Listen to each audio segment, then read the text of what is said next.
Okay, this will be video 52C. I've got a lot to talk about on this topic because I have experience firsthand being conned by a cult, conned by multi-level marketing, conned by a trading guru, conned by a interracial dating website. I mean, God, what haven't I been conned by over the years? It's a miracle I'm still here. But the thing is, you know, people like myself, if you can't get a job, and I can't get a job because I've had three mental breakdowns, right? What are the options? Start your own business. I think that's where I've ended up with a friend trying to start our own business. But we've been talking about it for years. We never get round to doing it. But the thing, I mean, you can go to all the hype up events, the Tony Robbins, the Brian Tracy's, the Grant Cardones, whatever, the Warriors event or whatever, and there'll be people who get you G'd up. They get you G'd up, they get you fired up, and then you leave the event. And then it's like, oh, let's find another event. Like 6 months later, what have I achieved in the last 6 months? Nothing. It doesn't work for me, and it doesn't work for most people. It's like being hyped up, and then just abandoned. It's like, I remember a long time ago when I went to school and university, right? It's like you sit down in the classroom and the teacher teaches you something. My favourite teacher, or two of them, one of them was teaching me computer studies and the other was teaching me electronics, and I loved it. And you get your books and you read the books and you do the circuits and you write the computer programs.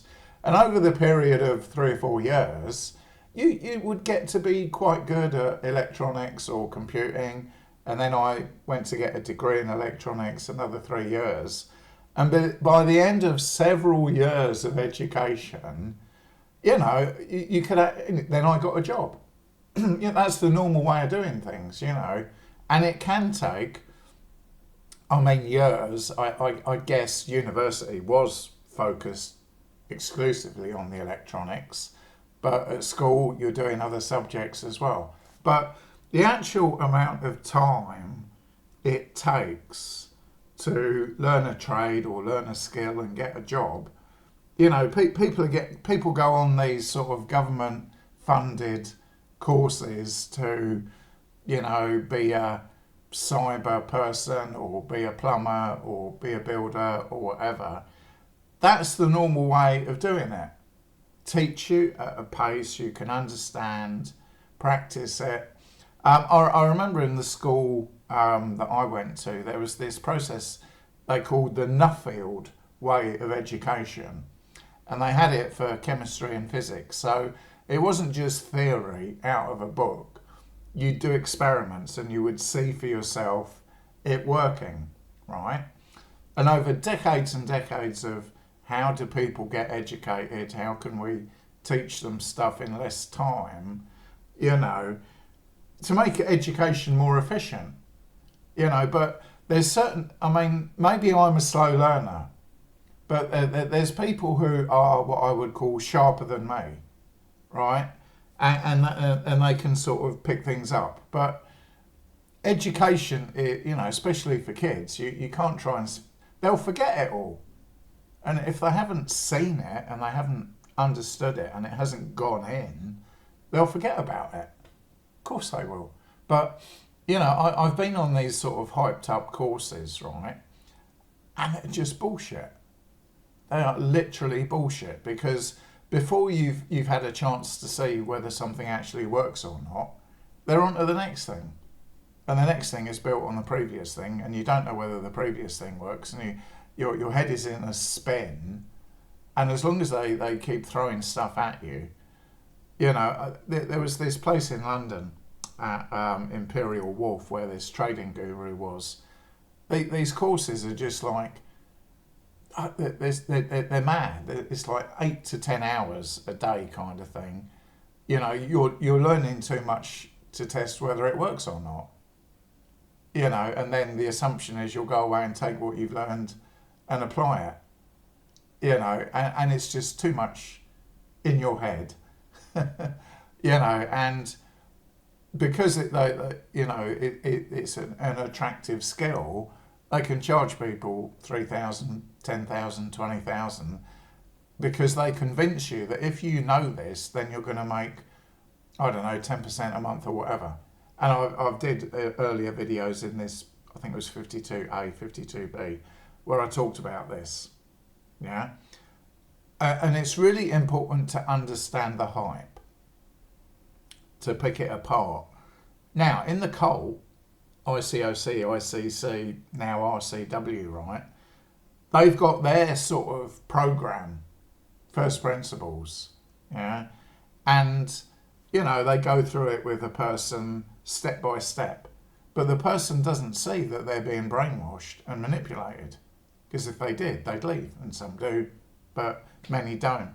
And I am going to do a series eventually about how false doctrine and how the brainwashing hypes people up, lures them in, and then traps them.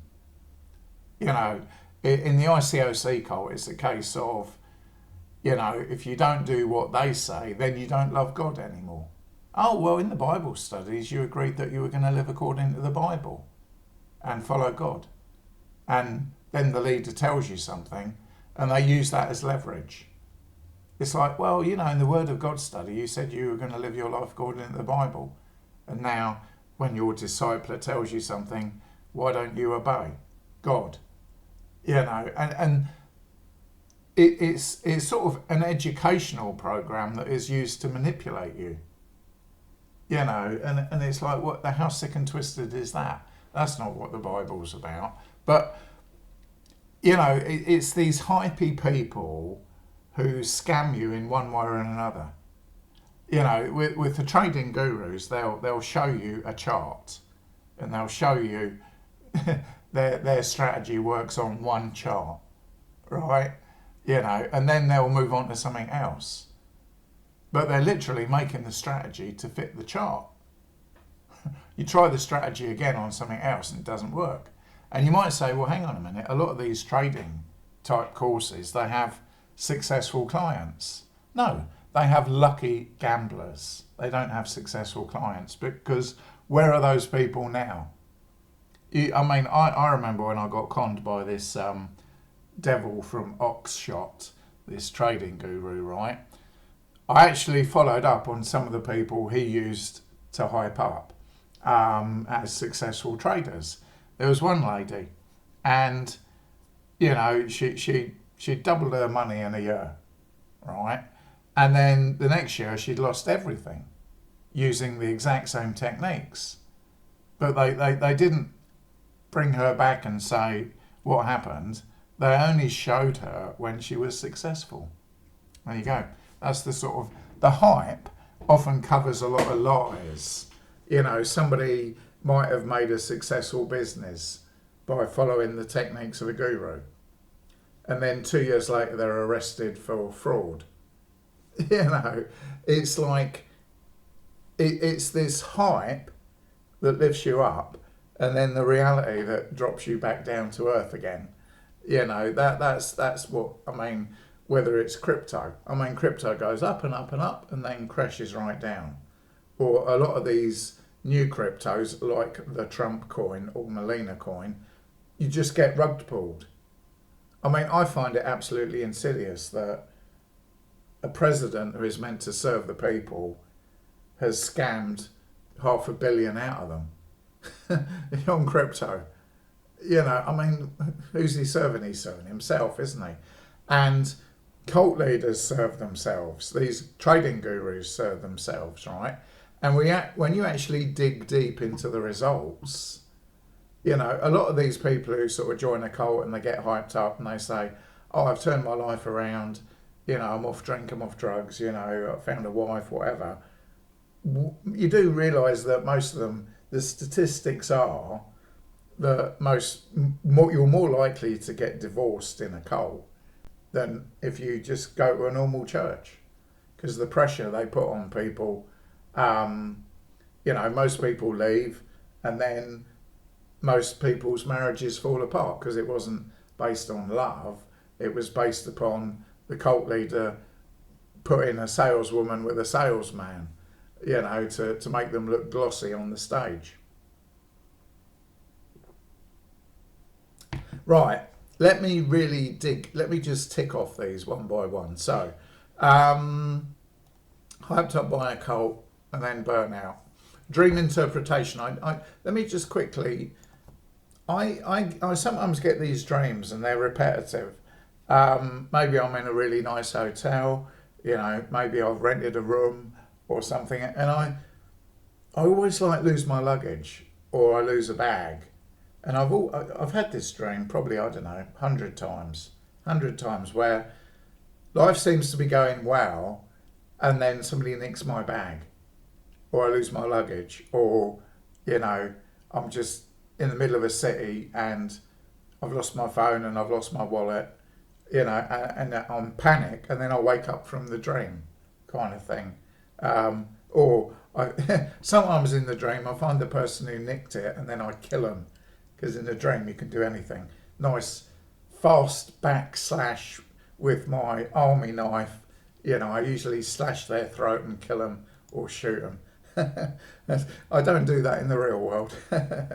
But, it's, I lose the bag, or, I'm late leaving the hotel, or I don't want to leave the hotel. Other people have left, or there's usually this end of the dream after something nice where it's terrible. It's terrible. And that's just the way my life is, actually. I try and start something. I try and get involved with something. And it just comes to nothing very quickly. So I know now what the bag represents, or, it's like you've enjoyed the experience and then it ends. Maybe death is the ultimate losing of the bag. But yeah, anyway, let's move on from the dream interpretation. They hype you up to make them richer. That's why they do it. A lot of these gurus or cults or whatever, they'll hype people up because they know they're going to get money out of them. Somebody will join the group or somebody will take the course or whatever.